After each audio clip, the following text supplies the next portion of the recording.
Vice President Sara Duterte says that education is necessary in the fight against insurgency. Bilang Secretary of Education, makakatulong si VP Sara para maputol yung recruitment, no?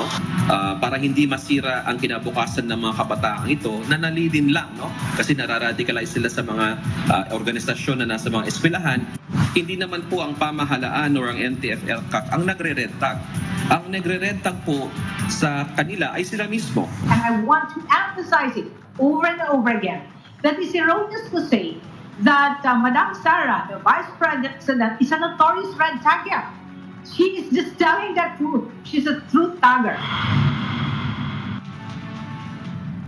President Bongbong Marcos wants a recalibration of the state's anti-insurgency task force, the NTF-ELCAC.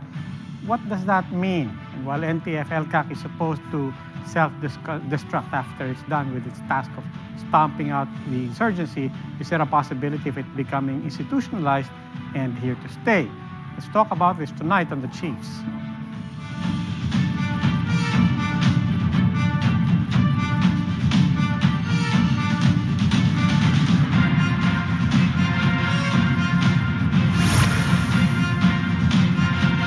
Welcome to the Chiefs. Ako po si Robbie Alampay. Kasama po natin dito sa studio in Mandaluyong, Ami Pamintuan, Editor-in-Chief po ng Philippine Star, Ed Lingao of One News, and at ating hepe sa TV5, News 5, Lucy Cruz Valdez. Chiefs, magandang gabi. Good evening. Ano naman ang balita natin? Mukhang may detente sa house, no? Medyo tahimik. Nagmanuhan eh. Oo nga, mano po. Hindi, pero pagka sinasabi, pagka may konting ingay, may nangyayari. Pagka tumatahimik, anong ibig sabihin? Mas delikado. Nagagapakan sila. In our context, no, sa experience natin. Well, puro ano lang naman ngayon mga expressions of loyalty. Yan, nakikita natin. Ngayon, Although may tinatawag silang tambaloslos. oo nga, yung ambitious tambalas. Bigla ka tuloy tinanong lahat ng kilala ko, mga taga-Bisayan, marunong mag-Bisayan. Ayun na nga eh. Ano ibig sabihin nun? It's a monster It's na a mythical Pagka mo na creature i-Google, daw. pakita natin yung tsura. Sige, yung picture. Ay, wag na. Rated X eh. Rated X eh. Malaki yung mukha, malaki yung bibig, saka and Mukha lang pa. oversized genitals na minimislead daw yung mga tao to get the prey. Pero, more yung slang daw nun, sabi ng mga Bicolano, saka Visayan, you're a dimwit, you're an inept male. Sa lalaki lang daw yung ginagamit. Parang mali doon. Incompetent and Nagtaka ka pa. Joke. Oversized. Talagang mapang-apil rin ang mabibigyan. Kaya at least may konti tayong Pero tahimik nga ngayon, di ba? Well, for now. Today. For the moment. Tignan natin. Yeah. Abangan na susunod na kabanata. Just something I noticed, it's also very interesting na even the minority bloc in the House expressed support and loyalty. Oo nga To the Speaker, no? Oo nga ano ba ibig sabihin kaya?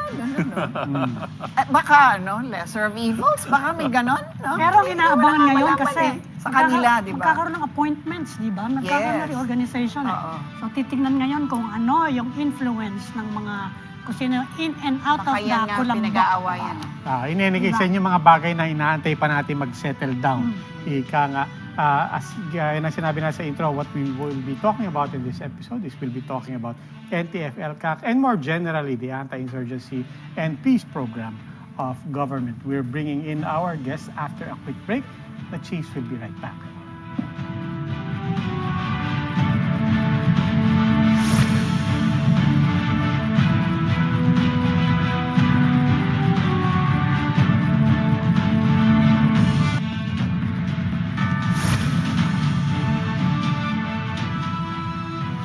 Joining us this evening is the Executive Director of the National Task Force to End Local Communist Armed Conflict, better known as NTF-ELCAC. Let's welcome to the Chiefs, NTF-ELCAC Undersecretary Ernesto Torres Jr. Good evening, sir. Good evening, Lucy. Thank you, sir. Ed, good evening, Ami evening and po. Robbie.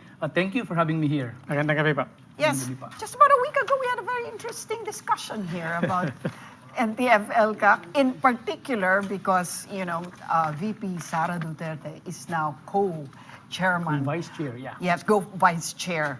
And there's a strategic move by the NTF-ELCAC to be bringers of peace, as opposed to your aggressive strategy before. Can you tell us about this move and what VP Sara Duterte has to do with it? Well, of course, it is a welcome development that we have on board the Vice President as the co-Vice Chair of NTF-ELCAC. The nomination came actually as a result of consultation with the different members of the Executive Committee of NTF-ELCAC when we had our meeting last May 10. We made a recommendation actually for the CORDS, that is the Cabinet Officer for Regional Development and Security. Yung mga CORDS po natin, cabinet members yan, they had the joint regional task forces of ELCAC in the different regions. Okay? So since Ma'am Sara is from Region 11, Davao Region, she was originally nominated as CORDS for the approval of the President.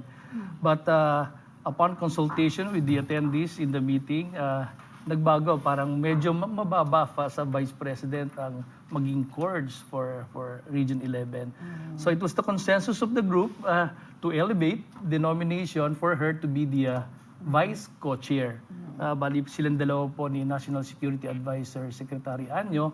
And it was unanimously approved by the Executive Committee, which was presided by the Executive Secretary. So she is now our designated co-vice chair of the NTF-ELCAC, and we are very, very happy to have her on board in this campaign. What does that have to do with the strategy for NTF-ELCAC to now be bringers of peace? Yeah. There are three reasons why we are saying that it is a plus to have the Vice President with us. First, her being the Secretary of Education, in charge of training and educating our youth and students. Second, her being our Vice President, so she carries with her the authority of being the Vice President, and of course, the charisma that she possesses at the moment, being the top government official in terms of trust and confidence based on the most recent Pulse Asia survey that was done, I think, March, then published on April. And her experience, thirdly, her experience in Davao region in transforming first the city from a hotbed of terrorism in the past decade to a terrorism hub, to a tourism hub. I should say. Sorry. From terrorism. That's a dangerous slip. Natanay kami na. Napatingin kami na. Pero sir, in real terms, kasi we've heard generally most of it last week, but we're trying to divine kasi in real terms, what does this mean in concrete and real terms on the ground as far as the NTF-ELCAC and what you intend to do? Okay. Kung anong changes, for example, Yes. DepEd, among other things. DepEd is very important because, you see, the most vulnerable for recruitment for the CTG are the following: students and youth sector, the indigenous people, and thirdly, yung mga uring manggagawa at mga farmers natin. So, and among the three, the most vulnerable really for recruitment are the youth and student. Contrary to what was stated, I think I watched the episode last week, and it was stated by your guest that the recruitment do not happen daw dun sa yung mga recruitment activities sa elementary. Sa primary. Yes, but tertiary daw usually yung recruitment. I have a personal experience, ma'am, when I was the brigade commander in Davao region back in 2017. If you heard about the Salugpungan schools, these are the CTG, Communist Terrorist Group, established, actually not just influence schools in Davao region.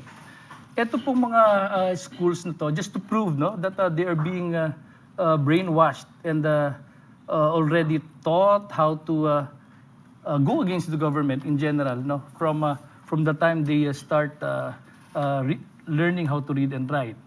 And I'm referring to the 55 salugpungan schools which were inexistent at that time, no? For some reason, they were able to, some of them were able to get registration from DepEd, some did not get those registration, but they were operational at that time. Okay. No? Ganito po nangyayari doon. Ang kinukuha nila mga IPs, they capitalized on the influence of Datu Gibang Apoga. He is the symbolic head of the tribe, the Monobo tribe in Talaingod, Davao del Norte at that time. So realizing the influence of Datu Gibang, lumapit po sa kanya early 90s yung mga CPP, NPA, NDF, asking him kung anong gustong niyang mangyari sa tribo niya. And he said, I just wanted the kids to learn how to read and write. Okay, so they capitalized on that. So they established the first salugpungan school in his city, Sitio Nasaliban, Talaingod, Davao del Norte, back in the early 90s. Okay, fast forward, no? Ang mga tinuturo po sa eskwelahan na yan, and I've talked to students, to teachers in that school who are now working with us, no? Tinuturuan po yung mga bata, sumulat at magbasa at konting arithmetic.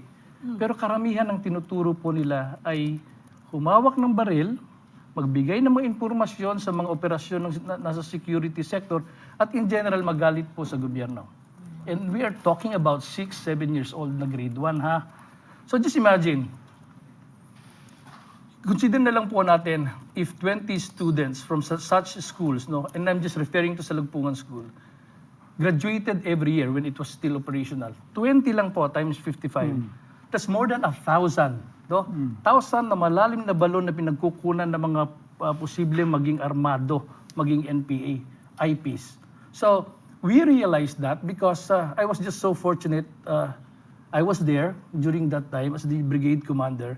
We were able to find a way to reach out to Datu Gibang, the leader, the acknowledged head of the tribe, no, Datu Gibang, and we were able to convince him that we have a program, no, that can address correctly yung concerns niya sa tribo niya. Hindi ba sila under the DepEd at that time? Yeah. Yun nga, ma'am. Why wouldn't the DepEd know about it? So what we did now is I briefed then Secretary Leonor Briones and explained to her na ganito po yung nature ng mga eskwelahan. So she went there.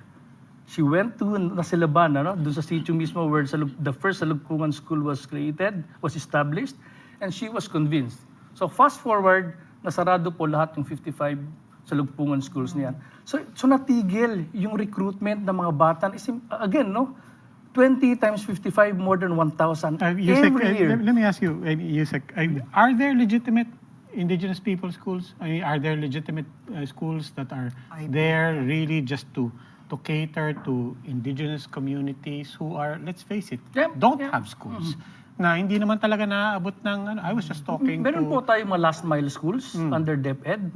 And based on the last report that we presented last 10 May during the executive meeting, 1,702 such schools were established up to now since the... No, I asked because, one is I don't know enough about Salugpungan schools per se. I was also just speaking to some advocates, and I was also speaking with Tony Lavinia, among other people. And he said, isang problema is linalahat. As much as you can speak to your personal experience, and I think I drop his name because I think he's credible to all of us. But Tony Lavinia also says that he can also speak to a lot of credible schools that were there, established by the community precisely because hindi maabot ng DepEd doon.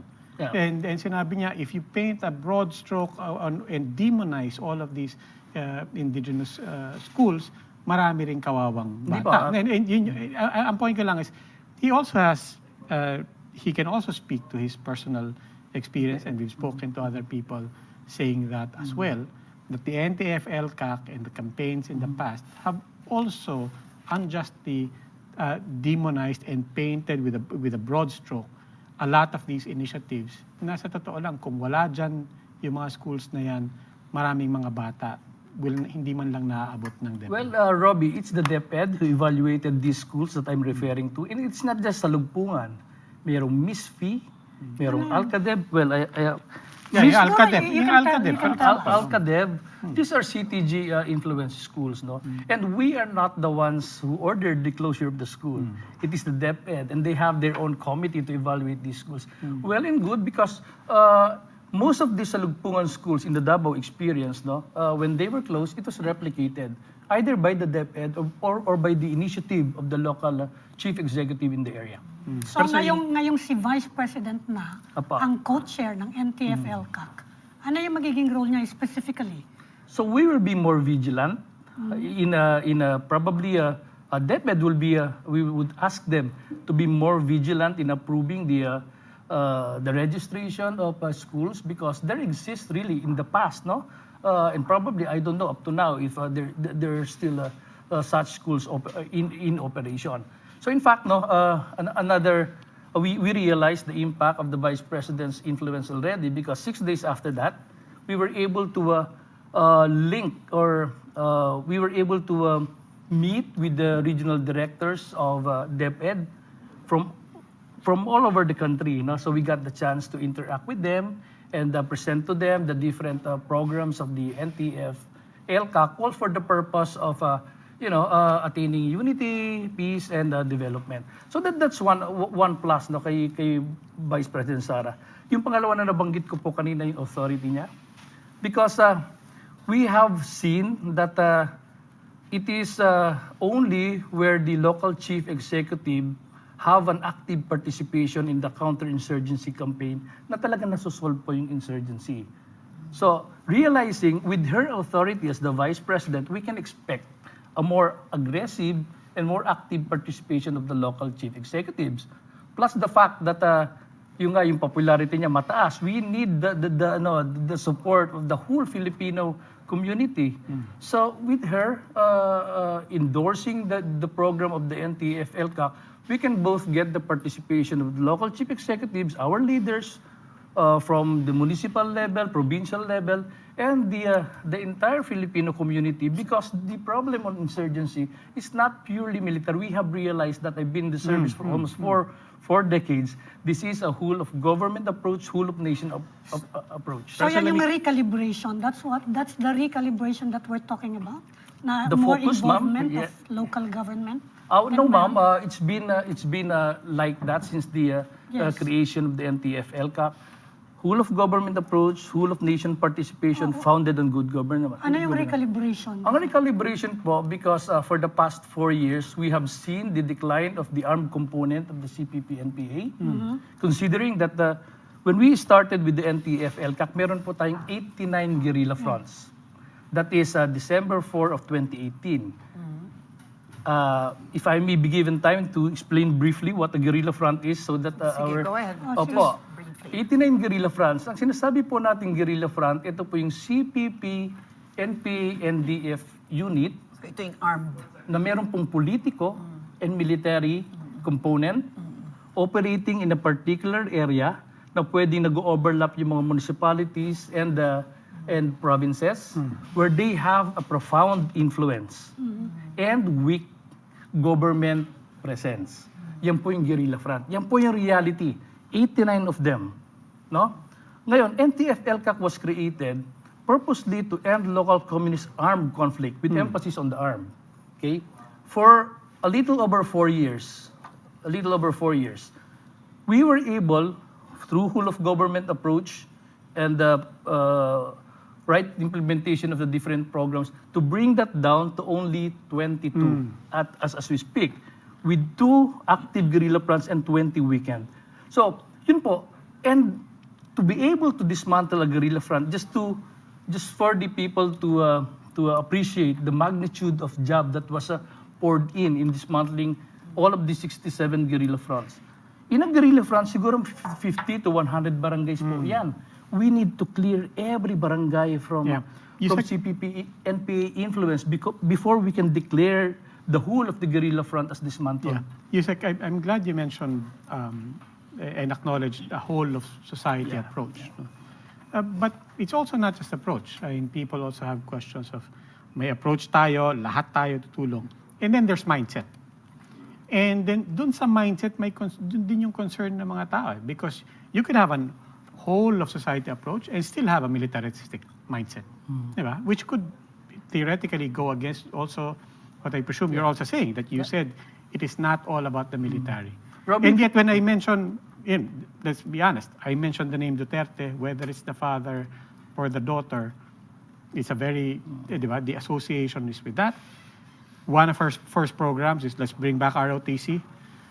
One of our first calls is I want intelligence funds because we need to do counterinsurgency essentially in the schools. So there's one thing about approach. There's another thing about, but is the mindset still military? No, definitely not. Because if you will look at how the NTF-ELCAC is organized, no? You have a military background. I am. I was with the military for almost 4 decades. But of course, we realized that this is the solution to our insurgency problem is not a purely military solution. That's why the NTF-ELCAC is created this way. It has 12 clusters.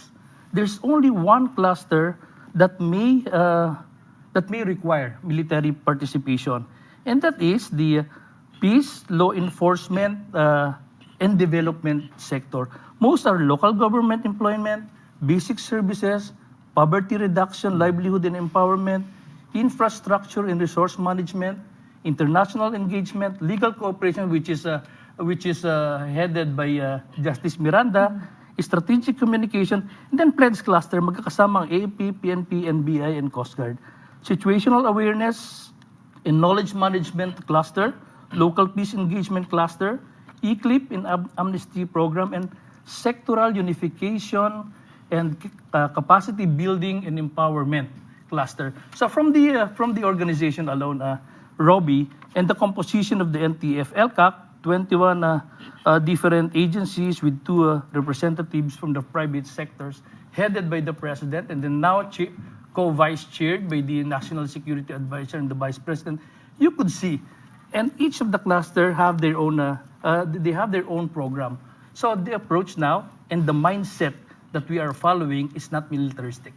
Sir, I don't think anybody naman will dispute the idea na kailangan mo ng whole of government approach. I think everybody generally agrees with that. You don't just need the guns, you need the butter and you need the butter as well as the bullets.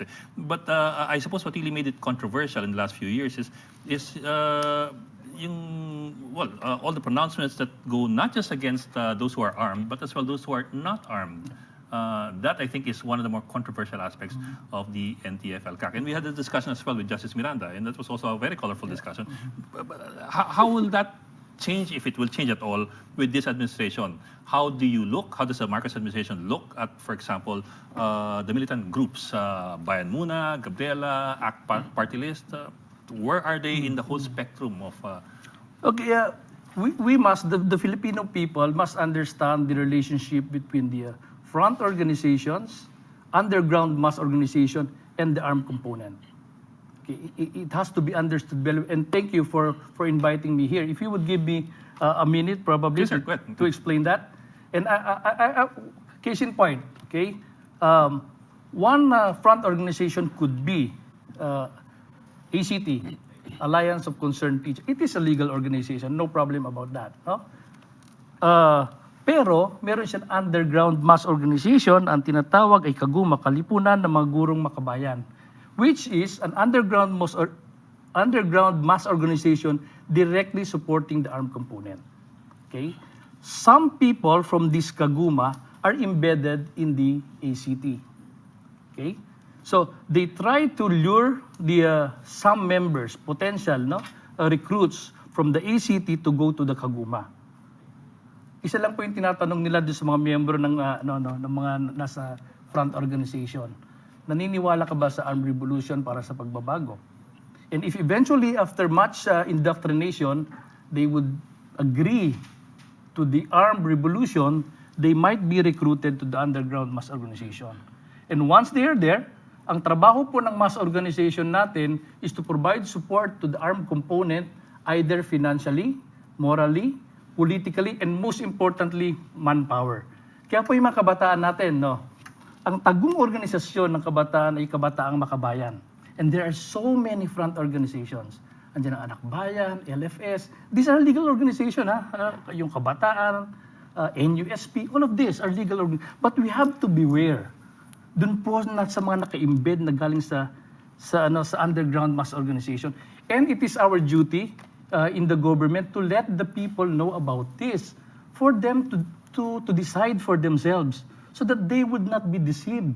Kasi eventually po, kunyari po, LFS, habang miyembro ka ng LFS, you will be slowly indoctrinated to the concept of a communist ideology, Marxist, Leninist, Maoist ideology.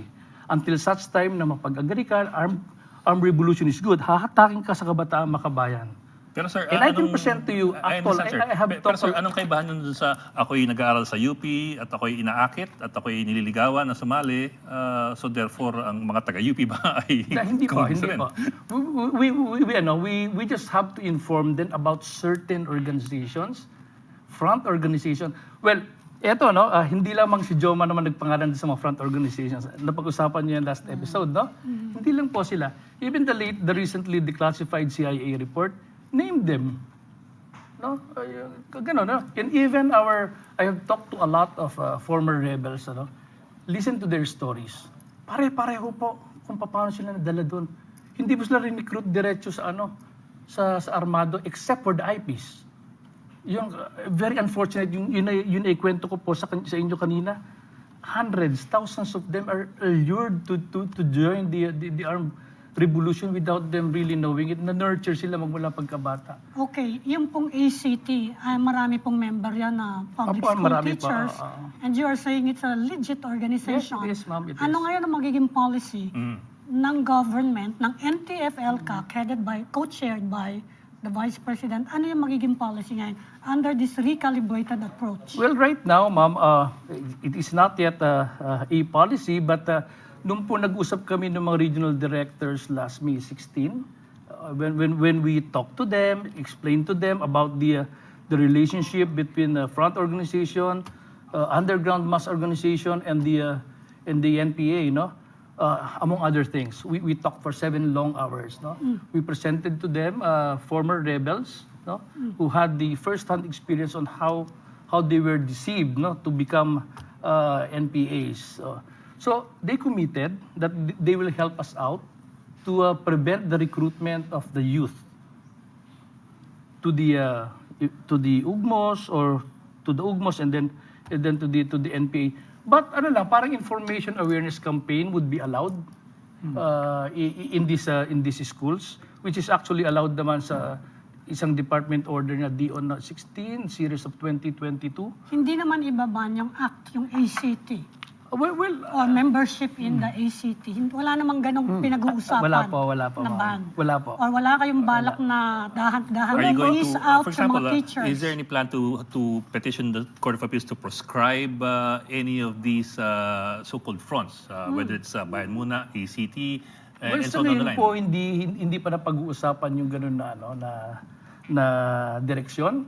But I believe that there are some cases filed by the legal cooperation cluster against certain groups. I just cannot remember what particular front organization. Case-to-case basis po. If there is reason to believe and there are grounds for filing cases, then probably it will go to that direction. But in the meantime, hindi po ganun yung awareness campaign lang po. Hindi naman nakakasama sa promotion ng teacher, for example, kung member ka ng ACT. Kasi pwede rin ganun because they're saying yung iba nilang organizations ngayon, nahihirapan daw na mag-operate sa iba-ibang lugar. So, yung teacher, halimbawa, for promotion or appointment to a particular area, makaka-apekto ba yung kung member siya? Kasi medyo marami nga yung member ng ACT. Marami po, halos lahat ng teachers ay member ng ACT. That's why very productive po yung discussion namin with the regional directors. Informational lang po. So, it's up to them now on how to manage yung mga... By managing, do you mean discouraging them from joining ACT, for example? Kasi this is where all this talk about red tagging comes in. No? It's almost like if you're a member, you're already red tagged. Not siguro to discourage and especially if you continue to use them as Exhibit A. Diba? Parang even if you say yes, they're legal, but Joe Maher himself said, Communist Front. Siyempre, it goes without saying na pag member ka, Siguro, ma'am, to be more vigilant, maging mapagmasid lang, so that they can be guided in making their decision. Kasi very, sabihin, we represent the teachers. who's No, they? but- Who's they? The members? The members. Yeah, but also, let's But they're already- joining yeah. the organization precisely to also make sure that the benefits are improved, Yes, ma'am. their standing is improved. Yeah. I mean, their intentions are very legitimate. After all, we all know that I guess communism is yung- driven by Yes, ma'am. poverty Yeah, yeah. and, di ba? But if So parang, how do you now distinguish between the ones who are really members because for these... siguro, ma'am, pag tinatanong, kagaya na nabanggit ko kanina, may isang tanong lang po sila sa kanila kung sila naniniwala sa armadong pakikipaglaban para sa reforma. If they would say yes, then Will you take them at their word? Because, I mean, well, Kasi, we just I'll be honest, because not you, but let's say the previous dispensation for NTF-ELCAC, diba? Their argument is, or at least the way people perceive it is, binansagan na yan eh. I guess to your point kanina of let's be aware, let's just be aware so that you can make a judgment.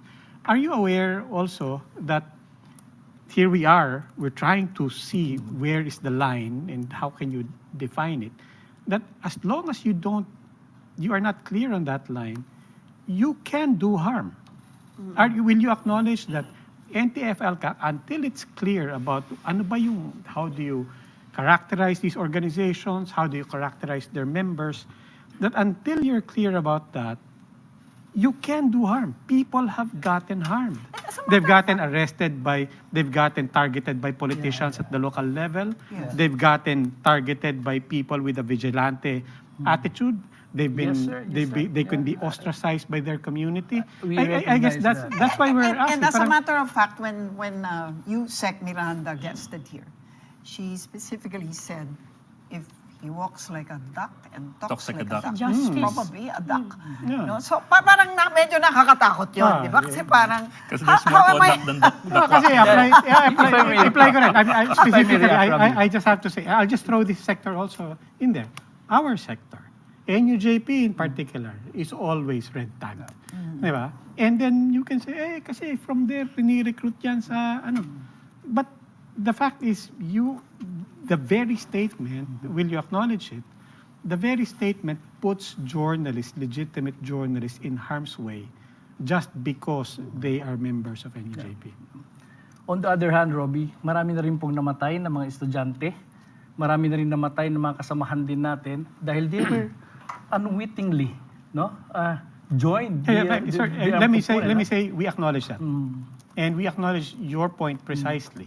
Diba? And we acknowledge precisely your motivations and your values here.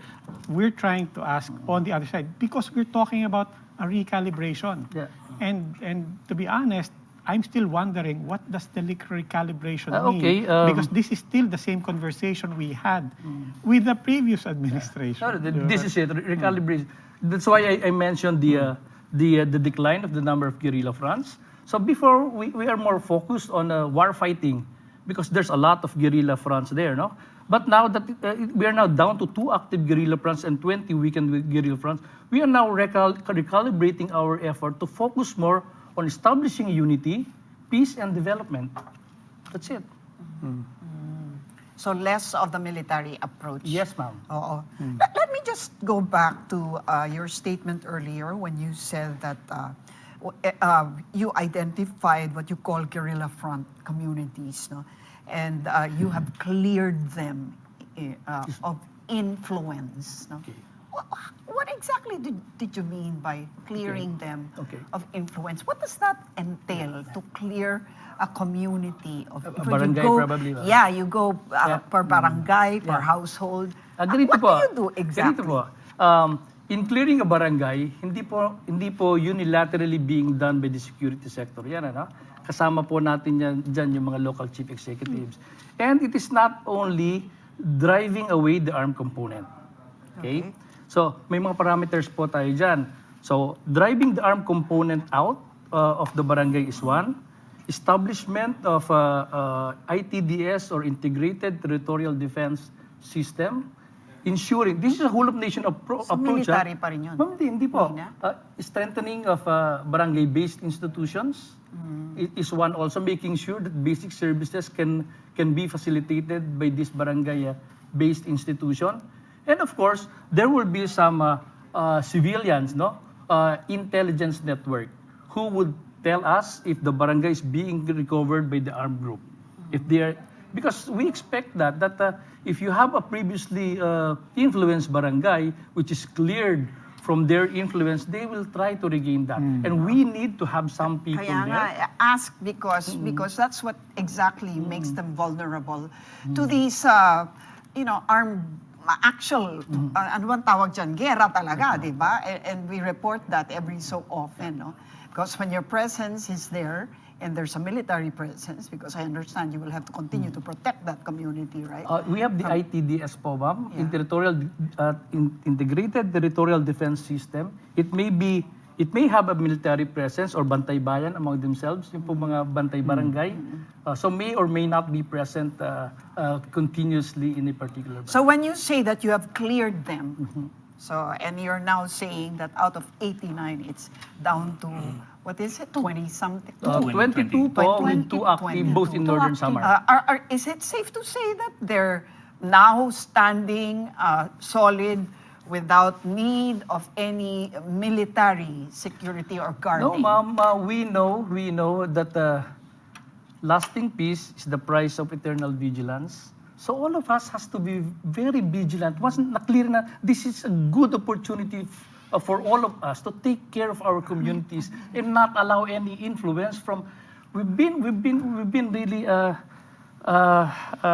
held back by this problem on insurgency. So this is a golden opportunity for us to really work together, work hand in hand for unity, peace, and development. I ask because the NTF-LCAC, being a task force, by its very nature should be tentative, no?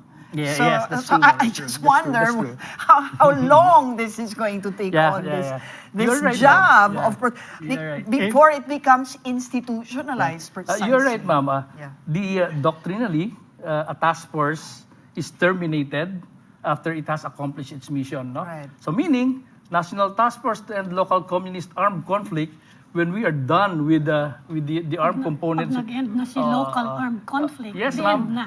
The three things can happen. Either terminated na po yung existence ng NTF-LCAC, it may transition into something else like NTF, Unity, Peace, and Development, or it can be absorbed by other agencies, probably OPAPRO. I think that's the closest. Peace na. Yes, ma'am. Yun po. How soon do you think you'll be able to accomplish this? Well, we don't want to put a timeline on how we can finally defeat insurgency in our country. But in our roadmap, we are seeing that probably because our focus now from 2023 to 2024 is on security. So probably we can, during that time period, we can get rid of the 20 weekend. Kasi when we say weekend, yung pong mass-based support nila ay wala na. Yung dalawa na lang po sa Northern Samar. And in the past month, we've been gaining a lot, significantly in that part of our country because dun po nakafocus yung mga effort ng whole of government ngayon.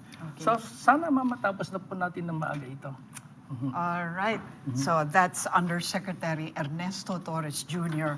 of the NTF-LCAC. But we will be back to get another insight about it. We'll do that after a quick break. The Chiefs will be right back. Thank you. Thank you.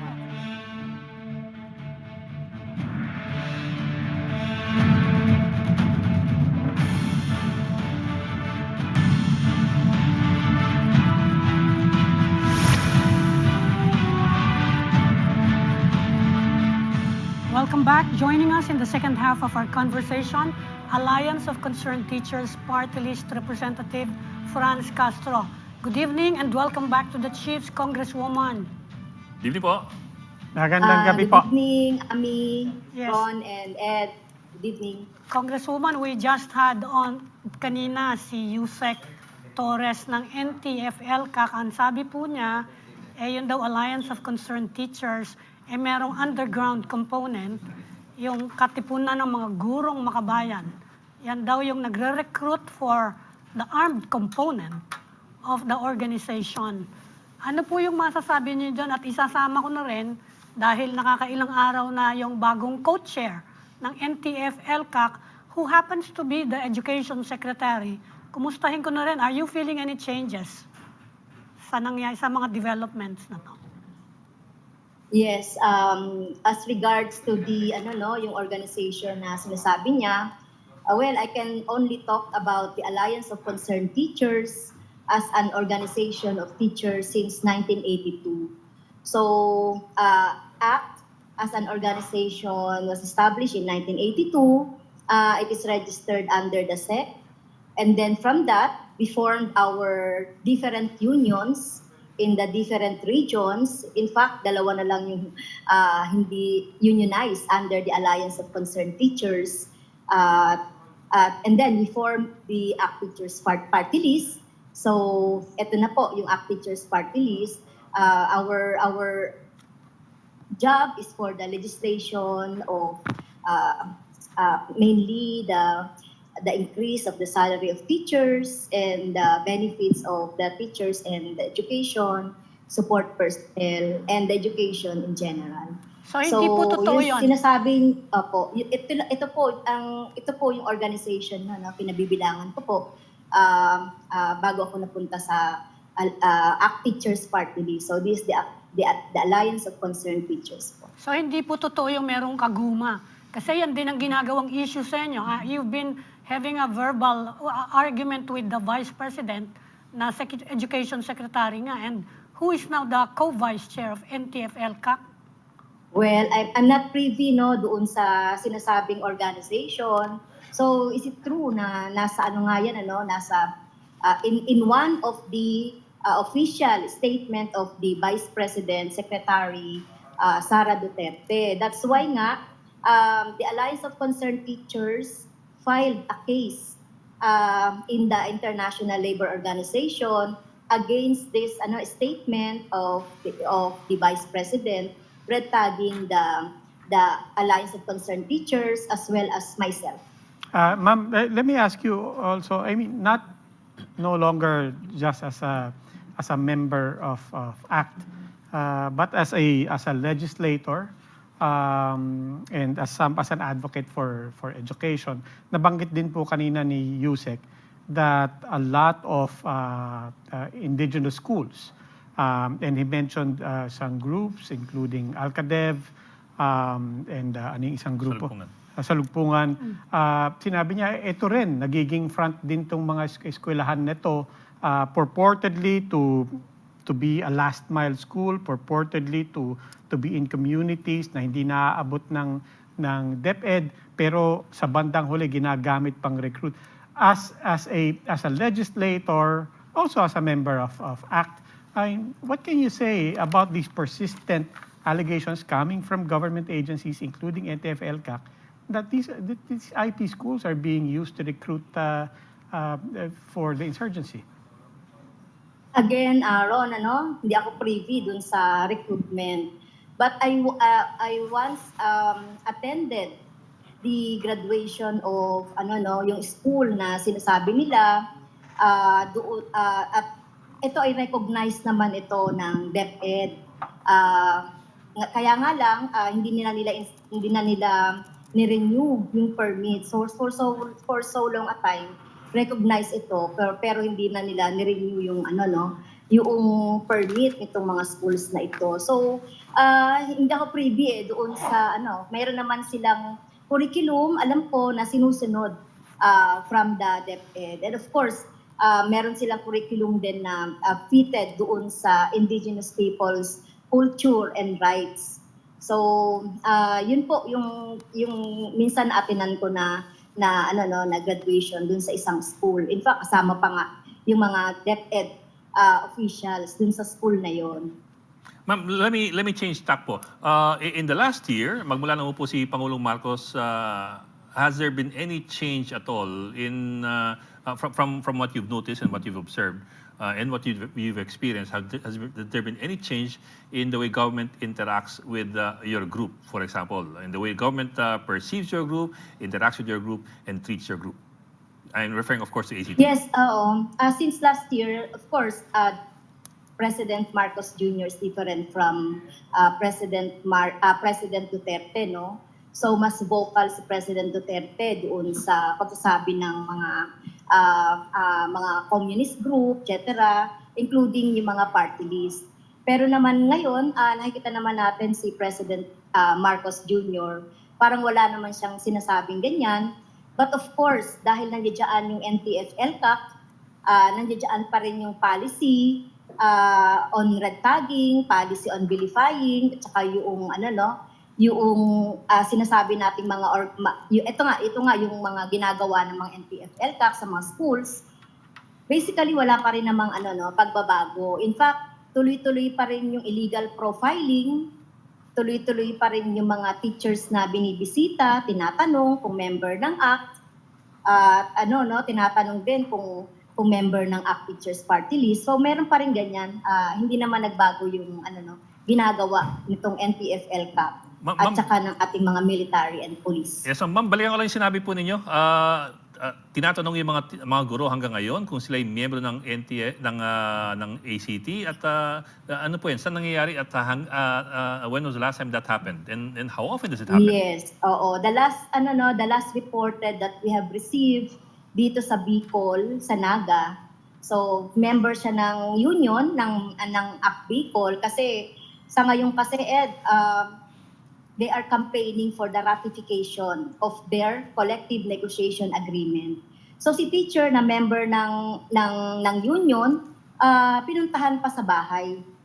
Tinatanong ng police kung member siya at at ito ay nakarating sa amin at ang Alliance of Concerned Teachers, nireport na rin po ito sa Commission on Human Rights. So si teacher nagre-report siya at nagtataka siya bakit may mga ganon. Anong implication kapag ganon? Kapag ganyang tinatanong yung membership? Yes, may mga teachers na natatakot. So syempre, tatanungin ka ng police, pupunta sa school mo, even sa bahay. Marami naman din mga teachers na they stand their position as member of the Alliance of Concerned Teachers. Percentage-wise, mga ilan bang members, yung public school teachers, how many belong to the Alliance? There are about 150 to 180,000 teachers po ang member ng ACT. Out of mga ilang teacher yon, mahigit 1 million?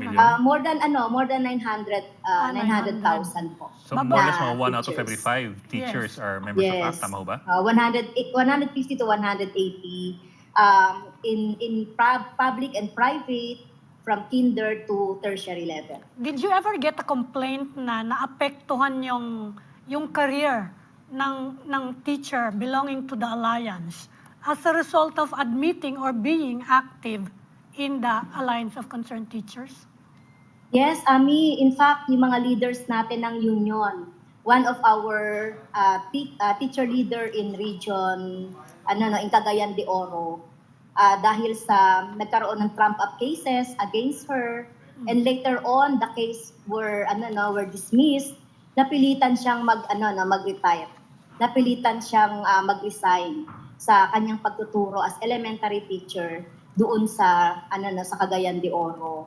So may mga ilang mga leaders din kami sa Bicol, halimbawa, na continuous kasi, persistent. Leader din namin ito sa Bicol na persistent siyang pinupuntahan ng police, tinatanong, pati pamilya niya na nadadamay din.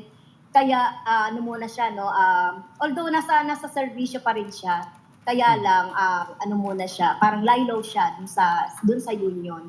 So yun yung mga nagiging epekto niyan. Tapos talaga namang maraming mga teacher leaders na talagang pinafile ng cases.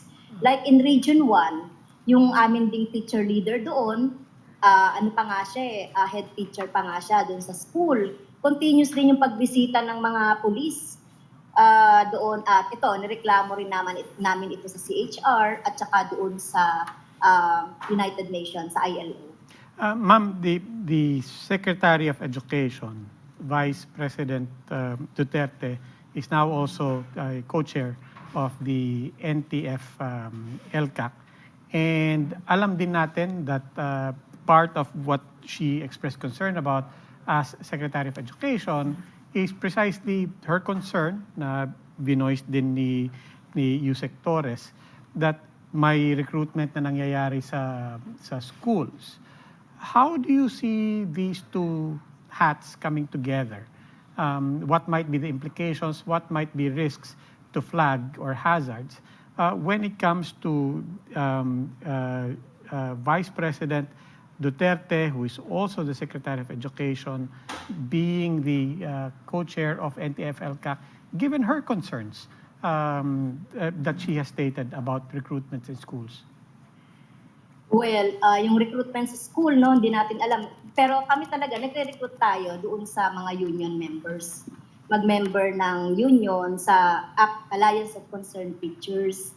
So, as her appointment to the NTF-ELCAC as co-vice chair, so we expect more militarization in school, yung mga illegal profiling na nangyayari din sa ngayon, at saka talagang sabi nga natin, militarization in the Department of Education. Kaya in-expect namin talaga yung more red tagging at saka yung violation doon sa freedom of association ng mga teachers, freedom of speech, at saka freedom of expression.